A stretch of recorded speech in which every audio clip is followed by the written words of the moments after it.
In this video, I'm doing a very quick review of this. This is the Andycine C7 7-inch monitor. I have reviewed maybe one or two of these monitors in the past. Andycine reached out to me a couple of months ago. They mailed me this like months ago, and here we are, end of the year, and I am finally getting around to reviewing it. So let's jump into it. The big selling point of the C7 is by far its brightness. It puts out 2200 nits of brightness when you compare that to other monitors that I've reviewed recently, such as the Desview R5. That thing puts out under 500 nits. So this monitor is over 4 times as bright as the Desview that I reviewed. It's also larger at 7 inches, making it a little bit easier to view everything. In the box, you get a gray zippered pouch, which is nice. Inside, you get a battery charger, a battery charging cable, an HDMI to mini cable, an HDMI to micro cable, a cold shoe L bracket, as well as cleaning cloths and your usual assortment of user manuals. Taking a look at the monitor itself, it's about an inch thick overall. It's built out of mostly plastic, and therefore it does not feel very premium. It feels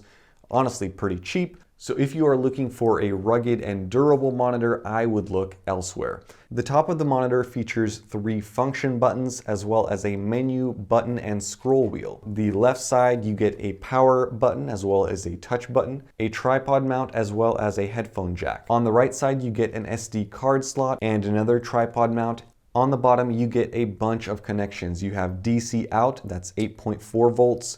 You get another tripod mount, DC in, that's 12 volts, HDMI in and out. And then there looks like there is a spot here for SDI in and out, but that is not included on this model. However, if you are looking for the exact same model that has SDI in and out, Andycine sells the C7S, which features SDI in and out for like $70 more than this model. Finally, around the back, you get 2 battery slots, both of which support Sony F-series batteries. Now, once you set this thing up and plug it in on a small camera such as the A6100, it does look a little bit ridiculous. It is a large screen, so I don't anticipate that most people who are buying this monitor are going to be traveling with it, although it does come with a nice pouch. And the only problem that I noticed immediately when putting it on my camera is that I'm not a fan of having the HDMI out on the bottom of the monitor, because right now it's fine. You can see the cable is connected to the camera.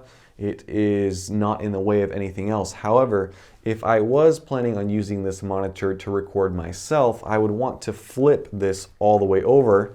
And if I do that, there's almost no place for this cable to go because it's so long, it's in the way, you can't really rotate it at this point. So if you are recording yourself, you kind of have to stare off a little bit to the side, which is unusual. That wasn't an issue with the Desview R5 because the connections were on the side in that monitor.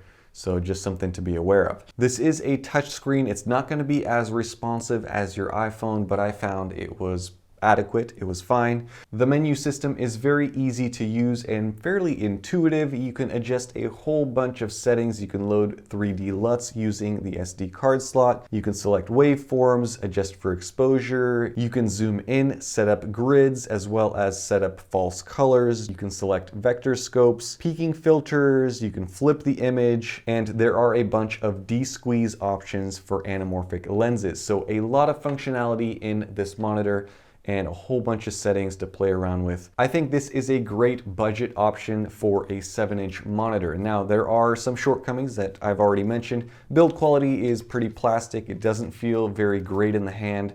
It's very lightweight, and I feel like if you drop it, you will probably break it, to be honest with you. The brightness is excellent, very nice outside. Also, I do like the 7-inch size, although it is a little bit big to carry around with you, and especially if you're planning on traveling, it's pretty big.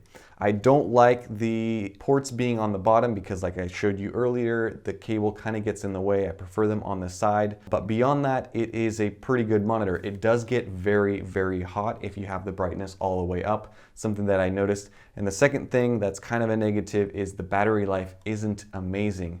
It runs out after like 30-40 minutes sometimes if the battery's on a low charge, so it does drain the battery quickly. It's rated at 3 to 3.5 hours or so, so you'll probably want to get 2 of those batteries for the back so that you don't run out of power. Beyond that, I think it is a very nice monitor for the amount of money that you're paying for it.